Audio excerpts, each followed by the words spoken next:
निपुण महाराष्ट्र अभियानांतर्गत इयत्ता 5वीच्या वर्गाचा मी जिल्हा परिषद प्राथमिक शाळा बेलवाडी तालुका लोहारा जिल्हा धाराशिव हा माझ्याकडे 5वीचा वर्ग आहे आणि 5वीच्या वर्गासाठी निपुण महाराष्ट्र अभियानांतर्गत मी हा रजिस्टर पहिल्यांदा तयार केलेला आहे।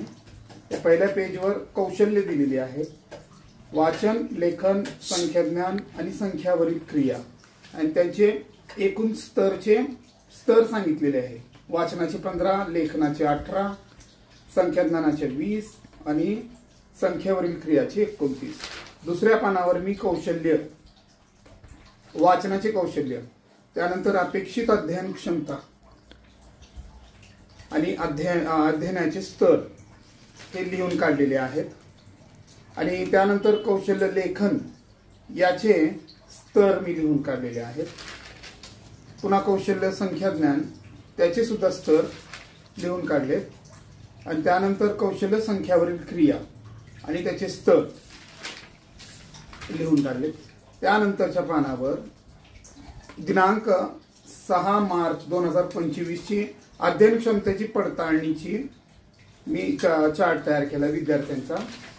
त्यानंतर दिनांक 20/3/2025 रोजी जी आपण त्यांची पहिली पडताळणी क्षमता पडताळणी बघितली, दुसरी अध्ययन क्षमता पडताळणी बघितली, त्याची मी प्रश्नपत्रिका काढली आहे भाषेची आणि गणिताची।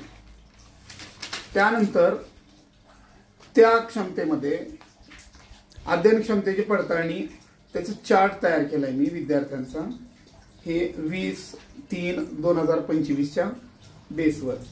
त्यानंतर त्याच बेसवर मी स्तरनिहाय विद्यार्थी गट तयार केलेला आहे आणि ते गट आहेत प्रारंभिक स्तर, प्रारंभिक स्तरावर माझे कोणच नाही आहेत विद्यार्थी, प्रगतीशील स्तर, प्रगत स्तर आणि प्रवीण स्तर हे 4 स्तर आहेत। आणि त्यानंतर 5 एप्रिल 2024 ला जी पडताळणी केली आहे, दुसरी पडताळणी, त्याची प्रश्नपत्रिका मी काढली आहे भाषेची आणि गणिताची आणि त्याच्यामध्ये अध्ययन क्षमता पडताळणी 3 त्याच्यात कोणत्या स्तरावर विद्यार्थी आहेत त्याचा मी चार्ट तयार केलाय आणि त्या चार्टनुसार त्या विद्यार्थ्यांची स्तरनिहाय विद्यार्थी गट पुन्हा एकदा मी स्थापन केलेला आहे।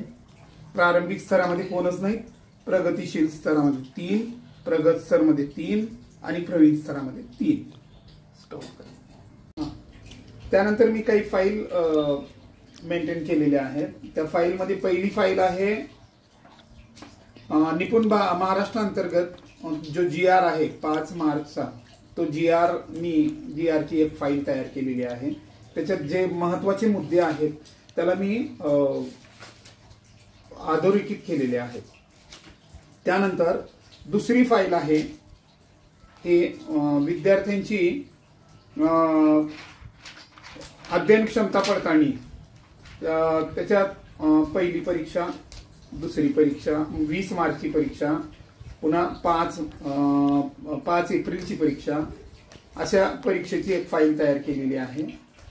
त्यानंतर तिसरा आहे समग्र त्यांचं स्तरनिहाय अध्ययन क्षमता ज्यांनी प्राप्त केलेली आहे ती फाईल आहे। त्यानंतर निपुण महाराष्ट्र अंतर्गत कृती कार्यक्रम जे 4 कौशल्य आहेत त्या 4 कौशल्याचे 4 वेगवेगळे फाईल मी तयार केलेले आहेत।